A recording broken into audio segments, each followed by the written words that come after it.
The event is that you continue with the ninjas who are gathered together, and they determine where the Dragon Balls are on the map. Now, there are 3 Dragon Balls with the ninjas. At that time, between his name and 3 teams, Lloyd and Iron, Kai and Wildfire, and Naya. And the picture, and the other picture, is of Ryu the Dragon. As for Zane, he remains. He stays in the forge for Iron's protection, while Lloyd explores Iron's elemental power on the flying ship during the journey. Because every now and then, Iron uses a strange power like that, so it's definitely the power of the water element. Anyway, after a lot of training, Iron manages to throw a plate and make it explode. When Iron is happy, the problem is that the plate explodes in the ship's engine, so the ship starts to fall. So they have to land on the sea and sail instead of flying until they fix the engine. Or let's see why. Iron notices that the seawater is turned red, but Louis tells him that the water mixed with other water during the merging event, so it turned red. Or maybe someone has constipation. While speaking, Louis finds himself in a city of eels. He asks for engine repair help, but the eels seem hostile. Suddenly, a giant octopus emerges from the water and attacks them before they can flee. After a brief fight, Louis narrowly escapes from them, and they return to sailing the sea. After a little more sailing, they find the waters a strange shade of blue, and then they find another city. But this one has people on it. They seem peaceful, so Louis calls out to them. He pulls up next to the teacher's dock and asks them to fix the engine, and then the mechanic tells them, "Okay, sure, but there's a small issue. To fix the engine, he must return to his shop." But the problem is that his shop, in the city of the Tabeen originally, and we know that this city was for the peaceful humans originally, but the Tabeen came and attacked them and made it their homeland by using the giant Sultan, who is actually the leader of the Tabeen and controls him with the crown on his head. Floyd, in disbelief, questioned how such an incident could occur in his own city, asking if they knew who he was. "I'm Harub, the fighter of the Tabeen." "Tabeen? Who are the Tabeen?" "I'm Harub. What kind of fighter am I?" "I'm Harub, the fighter. The Tabeen, and I'll bring you back in with all your strength from the care of the dragons." After defeating the humans, he returns to Tabeen City, sparking a big battle with the Tabeen. The fight concludes with the crown falling off the Tabeen chief's head, revealing the chief and the Tabeen themselves. They stopped fighting and thanked each other at that moment. Walid freed the Tabeen and humans from Sultan's control, revealing that Sultan was the one controlling them. Walid, the Tabeen, and the humans then attacked Sultan, but he's really strong. And after a lot of fighting in the clouds, Walid notices something different about Sultan. That's actually what gives him his strength.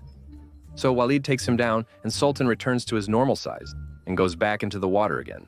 And after that, when the humans and the Tabeen are celebrating, the mechanic fixes the engine, and they set off on their journey. They stop halfway through the road to rest, but for a different reason than planned. In a barbaric tribe, they are convinced that their jewels were stolen from them.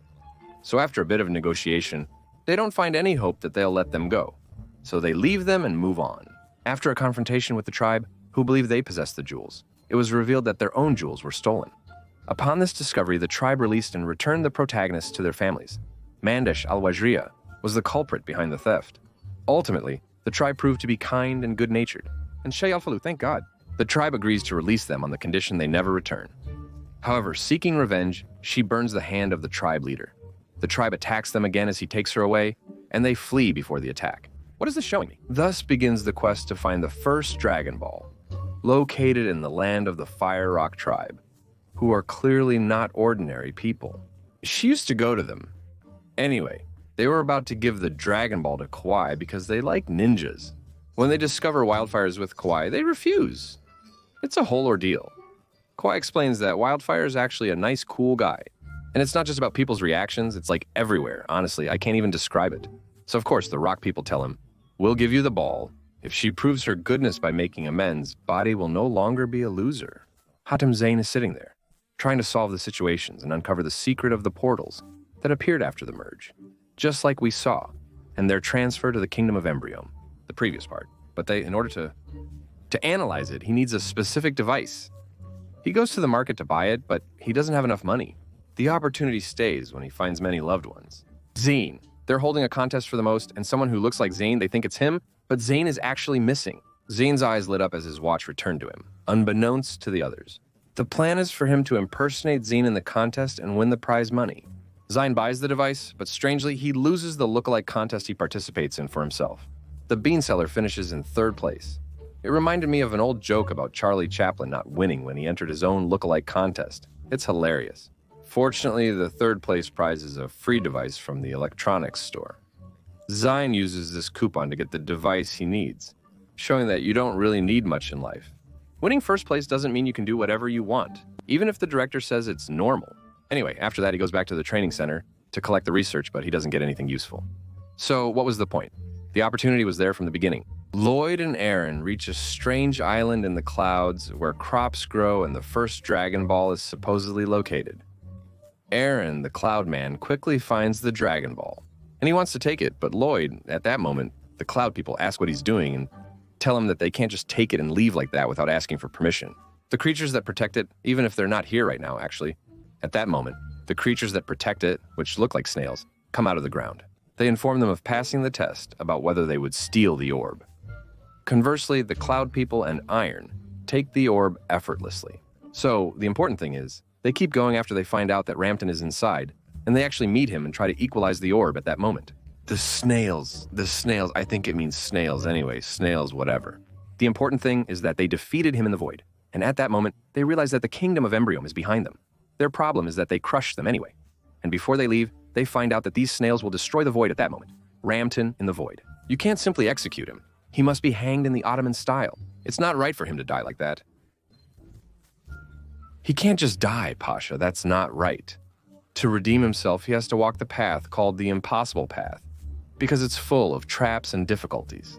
Even if Loid Najee Frampton doesn't die, and even if Loid dies, it would be instead of Ramton. So what's the point of all this? The important thing is, Loid, according to the story, is supposed to be the young man who, if he joins you, starts the path, and then they just come out the other side in a second, easily. Because the trap isn't really anything except salt, honestly. I mean, if you ask me, the salt of the snails is just a name. And the impossible path, why, Abu al-Sahaba? Because the ground covered in salt, if you're a snail, just touching that salt would hurt you, so it's impossible for them. Anyway, what's important is that Ramton gets freed, and the first thing he does is run away with the Annuloid. So basically, he grabs the Dragon Core and runs, and of course they chase after him. At that point, they find two guys in suits who tase Ramton, take him and drag him inside. So Loid and Iron follow them through the gate. Honestly, guys, I don't understand why all this hassle. Every time you take the Dragon Core and move, you look so exhausted. Why do you always drag me along with you? But all we can say is that after they catch a few sweets to fix what he did, the rocks start coming out. It was almost as if they were saying, "We've never given you this thing before," which is the Dragon Core just a little bit. Because it was never meant to last. Because wildfire was never meant to last. Good. They exchange glances, then approach saying, "Peace be upon you, we're taking it now." They take their item and leave, but don't have time to flee at that instant.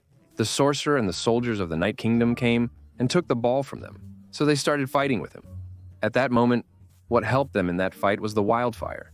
But the problem is that they still don't want to give the Dragon Core to Loid. Loid who? I mean, teacher? What am I supposed to say? Anyway, what happens there is that after a while, a fight breaks out between the sorcerer, and between Kai and Wildfire and the rocks. It ends up that, by mistake, the rocks get hit with fire, so the rocks get bigger and bigger until they become actual giants. But then the Mother Dragon and Wildfire intervene, hit the rocks, and that's when they get up. She took the fake Dragon Core and escaped.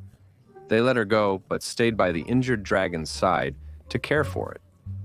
Meanwhile, it's revealed that the real sorcerer possesses the original Dragon Core and had given them a counterfeit. What's this nonsense? We're relying on a bunch of fools as heroes. He gave it to a group of idiots. Fools, fools. The image leads to the place where the third Dragon Core is supposed to be. But before I tell you about the gang, what will happen to them? Fadi was in a state today, and you keep asking if there's someone else a lot. And you keep asking if there's someone else a lot. The next episode is said to be the season finale. That's what I'm referring to. Remember to subscribe, comment, and share to get all the latest updates.